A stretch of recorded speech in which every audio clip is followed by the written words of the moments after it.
You're on vacation in a small village in France, but don't speak a word of French.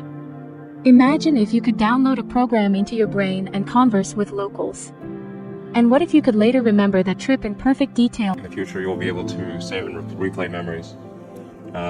This is obviously sounding increasingly like a Black Mirror episode. Elon Musk says you will even be able to store your memories as a backup and then download them into a robot body. It sounds like science fiction, but Neuralink believes it could make that happen one day with this chip. It's a brain-machine interface, or BMI, device that connects your brain to a computer. But before chasing these superhuman goals, Neuralink is focused on one thing: ending human suffering.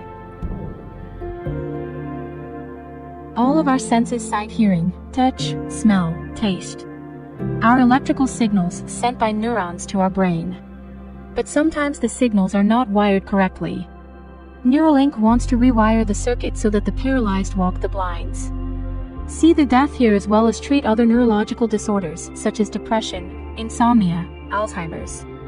The battery lasts a full day and can be charged inductively as you sleep, possibly by wearing a nightcap, according to Musk. Although it may not look exactly like this one, the prototype is different than 2019's that one required an external earpiece, whereas the latest version involves just the chip sitting in the skull. It's kind of like a Fitbit in your skull with tiny wires. The wires or threads are 10 times thinner than human hair and represent electrodes. The electrodes figure out what's happening in the brain by reading the signals sent by the neurons, and then stimulating as many neurons as possible.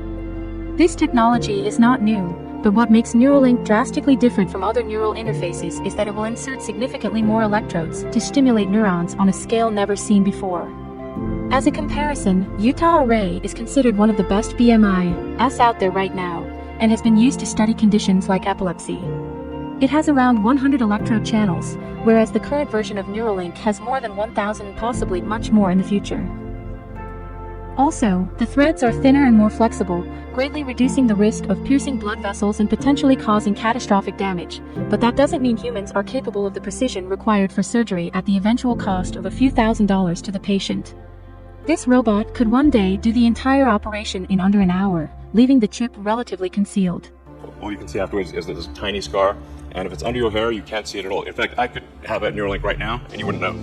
Maybe I do. That's unlikely, since human trials haven't begun, but they have done tests on animals. So what we have in pen number 1 is Joyce. Joyce demonstrates what a normal pig is like without Neuralink.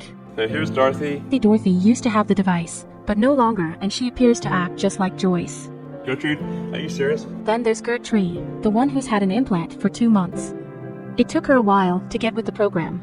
Oh, the beauty of live demos. Gertrude, thanks for coming out. The beeps are signals from the area of her brain linked to her snout, so when she ate or sniffed the straw, the activity showed up on the graph. The implant has also helped the team predict the limb movements of a pig on a treadmill with what they describe as a high degree of accuracy, but it still remains to be seen how people respond to it.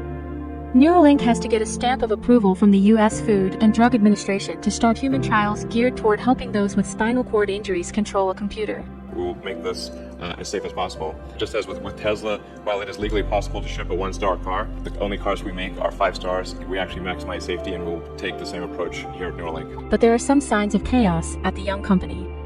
Former employees told Stat, an American health-oriented news website, that brush timelines were often clashing with science's slow pace. Musk said last year he hoped the trials could begin by the end of 2020, which seems highly unlikely. And then there are the privacy issues. But scientists have been urging governments to address, including what data should be collected and how it will be kept safe. So it will likely be a long time before this becomes a reality. But Neuralink has plans to expand rapidly. At its headquarters in Fremont, California, it has a massive space, but only 100 employees. In a few years it expects to grow to 10,000, which would be more than the number of staff currently at SpaceX. Although the scientists and engineers will continue to work toward curing brain disorders. That's not the main reason Musk created Neuralink. He has repeatedly spoken of the fear that humans will be overtaken by artificial intelligence based on the hypothesis that if AI becomes super intelligent, it could be difficult or impossible for humans to control and potentially result in our extinction. So his solution is to sync up the human brain with AI and create a symbiotic relationship. Symbiosis refers to the art of living together. We see this in nature in the mutually beneficial relationship between Sea anemone and clownfish, for example. The anemone provides shelter for the fish, while the fish provides it nutrients and protects it from other predators. In the same way, humans and AI can grow together.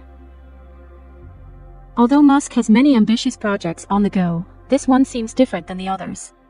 SpaceX wants to build a city on Mars, changing where we live.